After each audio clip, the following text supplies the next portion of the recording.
इज्तिमाई सतह पर अगर देखा जाए, ये उम्मत आलम इस्लाम जो मराकश से लेकर इंडोनेशिया तक फैला हुआ है, अल्लाह ताला ने इस आलम इस्लाम को ऐसी जगह रखा है जो दुनिया के बीचों बीच बिल्कुल वस्त में, और इस तरह पिरोया है कि इंडोनेशिया से लेकर मराकश तक एक मुसलसल जंजीर है इस्लामी ममालिक। और अल्लाह तबारक व तआला ने इनको इतने असबाब और वसाइल दिए हैं जो मुसलमानों की तारीख में कभी इतने असबाब और वसाइल आते। आज की दुनिया में सबसे ज्यादा गरा कदर और कीमती दौलत तेल है। तेल इनके पास, सारी खलीजी रियासतें, ईरान और दूसरे बाज ममालिक तेल की ताकत से ताकतवर, और तेल ऐसी चीज है इस वक्त दुनिया में जिसके ऊपर जिंदगी का दारोमदार, और सारी दुनिया इनके तेल की मोहताज है। इनको अल्लाह तबारक व तआला ने ऐसी जगह पर रखा है जो फौजी और दिफाई एतबार से इनके जो ठिकाने हैं वो ऐसे नाके हैं दुनिया के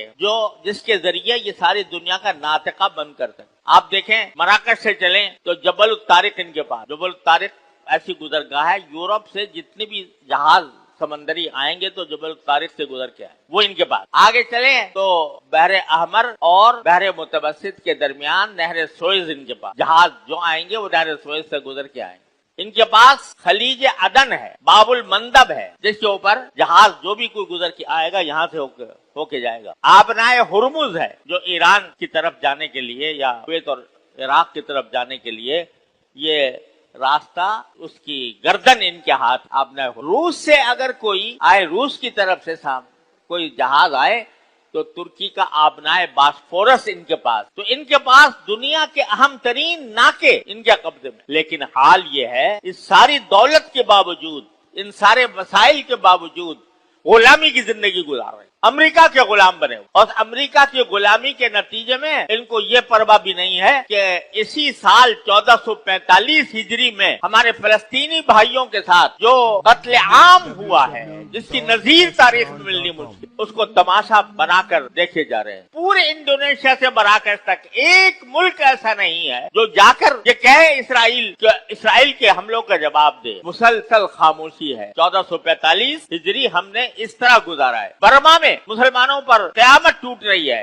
शाम में, इराक में, लीबिया में खाना जंगी का समा है, मगर होश नहीं आता। नतीजा ये कि गुलाम बने हुए हैं अमेरिका, और ये समझ लिया कि अमेरिका हमारा बाबा आदम है, उसको नाराज करेंगे तो हम जिंदा नहीं रह सकते। हालांकि जितने हम अमेरिका के मोहताज हैं, अमेरिका हमसे ज्यादा हमारा मोहताज है, इन वजूह की बिना पर जो मैंने आपसे जिक्र। लेकिन हमारे हुक्काम हैं, आलम इस्लाम के हुक्काम, वो सारी हकीकतों को नजरअंदाज करके बस इस फिक्र में है कि हमारी कुर्सी बच जाएगी, और ये नहीं बचेगी। अगर यही हालत रही तो ये कुर्सी भी नहीं बचेगी। वो कुर्सी किस काम की जो गुलामी की हालत में है, गुलामी की हालत में कुर्सी मिले तो वो किस हालत में, वो किस शुमार कितार में। तो हमें ये साल के गुजरने पर और नया साल आने पर जरा अपने गिरबान में मुंह डालकर देखना चाहिए कि हमने 1445 हिजरी किस तरह गुजारा, किन हालात में गुजारा, इनफरादी सतह पर भी और इज्तिमाई सतह पर। कुरान ने तो वादा किया साफ साफ, वअंतुमुल आलौना इन कुंतुम मोमिनीन, कि तुम ही सरबलंद रहोगे